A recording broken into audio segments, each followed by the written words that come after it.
Loli minta maaf kepada Mi untuk semua yang telah dilakukan Loli kepada Mimi. Loli sudah mengecewakan Mimi, menyesal tidak mendengar Mimi. Loli janji tidak akan begitu lagi Mimi. Semoga Mimi mau memaafkan Loli atas kesalahan yang terjadi. Oh, udah cukup sayang, udah cukup. Mimi mah nggak akan lepas kontrol kalau untuk ngomongin kamu. Tidak akan.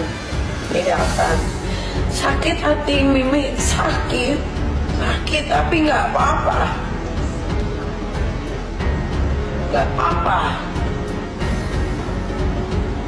Gitu, anak yang tidak sekolah bermasalah itu mungkin dia tidak sepemikiran gitu kali ya, jadi kurang komunikasi, makanya dia merasa sendiri ya. Terus akhirnya dia jadinya mulai masuklah haur-haur yang nggak nyambung, haur-haur yang nggak enak gitu. Nah setelah dipindahkan ke tempat yang baru ini, dan dia lihat tempatnya juga bersih, nyaman, dekat gunung. Laura sekarang hiking ya namanya, apa tuh kalau naik bukit itu apa namanya? Pokoknya itulah. Soalnya kemarin seminggu yang lalu dia minta dikirimin sepatu buat biar dia kalau naik bukit itu nggak kepleset gitu. Nah jadi dia tuh satu kamar nih, gue ceritain ya, karena kan kalian penasaran Laura di mana. Laura ada di satu tempat di daerah pegunungan yang sejuk sekali. Trekking lah pokoknya itu. Trekking apa hiking sih? Ya pokoknya hiking ya udah hiking. Jadi dia tuh sekamar 3 orang, perempuan semua pastinya. Nah terus kalau yang di ujung sana itu khusus untuk laki-laki. Jadi yang masuk ke sini tuh kalangan anak-anak orang kaya. Nah terus dia sekamar bertiga. Salah satu dari temannya itu juga pernah sekolah di UK ternyata. Yang satu ada salah satu anak orang kaya punya perusahaan lah bapaknya di Jakarta ini, tapi bermasalah juga. Jadi Laura tuh setiap malam punya teman ngobrol, dia bisa bercerita gitu kan, ditanya masalahnya Laura apa, sampai akhirnya dia bisa berdamai dengan dirinya, dia bisa jujur sama dirinya, dan dia sudah mengakui apa yang sudah terjadi selama 1 tahun belakangan ini tanpa ada paksaan. Kalau kalian tidak percaya, nanti minggu depan Laura akan press conference secara terbuka. Kalian bisa dengarkan sendiri. Kalau ada yang bilang, Kak nggak takut nanti plot twist tiba-tiba dia malah ngejelek-jelekin lagi? Insya Allah tidak. Ya, insya Allah tidak.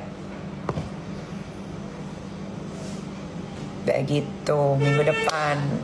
Dan minggu depan yang boleh wartawan datang hanyalah wartawan-wartawan yang punya hati dan otak.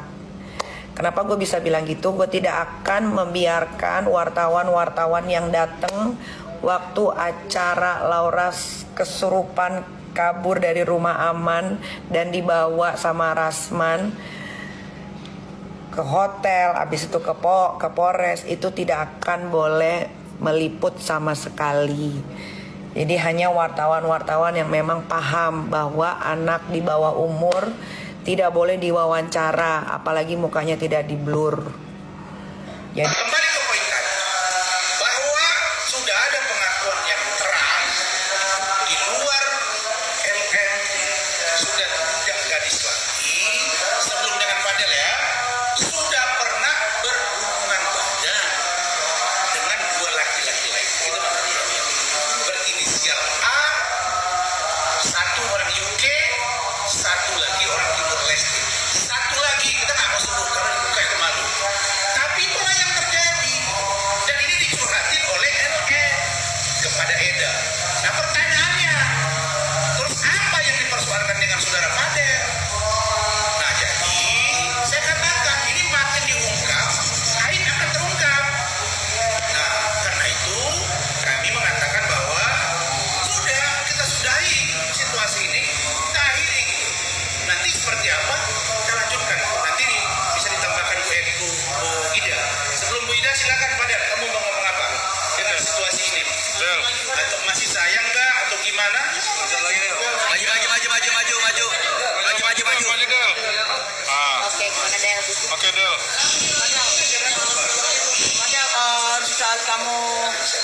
kan ada 3 orang nih kan, laki-laki yang deket sama ini. Terus pas saat sama kamu di Indonesia, pernah dengar nggak bahwa Loli mungkin ada pacar atau ada cowok lain selain kamu? Jadi ada kalau di Indonesia sih, kan gue jaga suaranya. Hanya kamu yakin itu cuma sama kamu aja? Ya, kalau di Indonesia sama gue aja. Loli sekarang sudah berada di tangan Nikita Mirzani. Jadi sekarang dia sangat amat terawat karena dia sudah berada di tangan yang benar. Di tangan yang benar siapa? Di tangan saya yang melahirkan dia.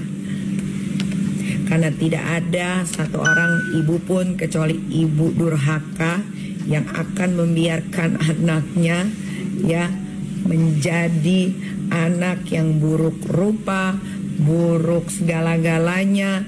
Tidak ada. Oke, jadi katakan Niki, sekarang Loli sudah di tangannya dia. Loli sekarang sudah kembali seperti Loli yang dulu, yang bahkan lebih baik daripada Loli yang dulu. Cuman ya mudah-mudahan ini tidak terjadi seperti yang kemarin-kemarin lagi ya. Karena kemarin pada saat Loli dijemput sama Nikita, Nikita juga ngomong begini. Tapi anaknya kan batu. Mudah-mudahan yang ini ya, statement yang ini itu benar-benar bisa dipastikan bahwa ini benar. Tapi di luar daripada itu, gue pengen bilang gini loh, seorang ibu mau bagaimanapun anaknya, dia pasti akan ngebelain anaknya. Nikita di live-nya dia, menurut gue sangat ngebelain Loli. Biarpun Loli omongannya kayak gitu ke dia. Inilah sosok ibu menurut gua. Di luar dari Nikita orangnya kayak gimana pun gitu ya. Yang gue mau bilang di sini tuh soal ibu. Mau anaknya kayak gimana pun, ibu itu pasti akan bisa terima anaknya. Caranya beda-beda. Ada yang marah-marah ibunya gitu kan. Ada yang ngasih tahu. Nah Nikita punya gayanya sendiri. Tapi ibu itu nggak akan ninggalin anaknya. Kalau ibu yang ngomong kayak begini, gua pribadi ya, gue percaya. Tapi kalau orang lain yang ngomong, contoh kayak pacarnya gitu ya, gue nggak percaya. Kalau ibu yang ngomong begini, 100%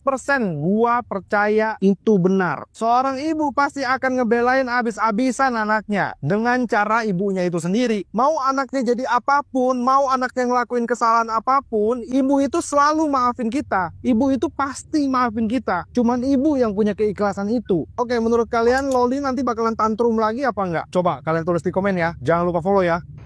Ada yang bangga anaknya mau preskon, nggak malu ya? Disuruh ngebual apa lagi? Mudah-mudahan ya, mudah-mudahan walaupun nih aku nih kali ini setuju ya, walaupun kau menyuruh atau mengatur atau terserahlah apa namanya anak kau itu, sesuka hati kau, biar kau senang, yang penting anak kau pungut lagi, jangan kau buang, jangan kau permalukan, dan kau rawat dan kau sayang dengan baik ya. Kalaupun nanti termasuk aku lah, kalaupun aku disalahkan, bodo amat ya. Yang penting satu, kau sayangi anak kau. Seneng banget bikin berita yang gak berfaedah untuk membuat masyarakat Indonesia begini nih, ngernyit. Lu lagi beritanya. Pokoknya netizen ya, mau apapun, mau preskon kayak mau apa, kayak iyain aja. Yang penting kalian semua sama-sama pantau. Jangan dia telantarin anaknya, jangan suruh negara ngurusin anaknya ya. Aku nih udah berikrar dari sekarang, sekalipun aku difitnah paling biadab, nanti dia suruh anaknya tuh aku iyain ya, aku iyain. Yang penting dia urus anaknya, jangan negara yang urus anaknya. Dan jangan ngasih contoh ke Indonesia sebagai ibu yang buruk. Salahin aja aku. EGP. Pokoknya aku nggak peduli ya, aku nggak peduli dan aku belum mau berhenti. Udah terlalu sering difitnah, udah terbiasa dibualin. Kalau nanti dia nih mau bikin fitnahan, bualin, apalagi iyain aja. Iyain aja netizen. Nggak ngaruh ya, nggak ngaruh. Yang penting apa? Netizen follower aku yang waras tahu, yang waras mana, yang enggak mana. Pokoknya nama gue berapa? Gue punya uang nih 5 miliar. gue akan ngajakin kalian taruhan tuh untuk 30k yang nonton ya.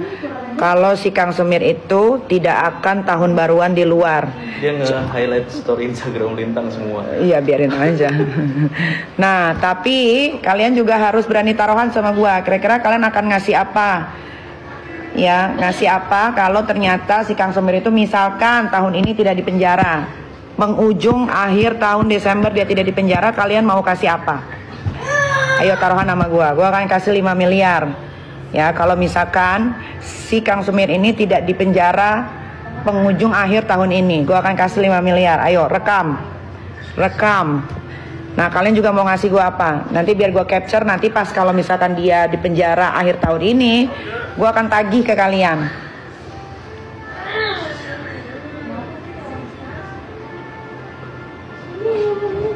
Karena proses hukum itu nggak semudah yang kalian pikirkan ya.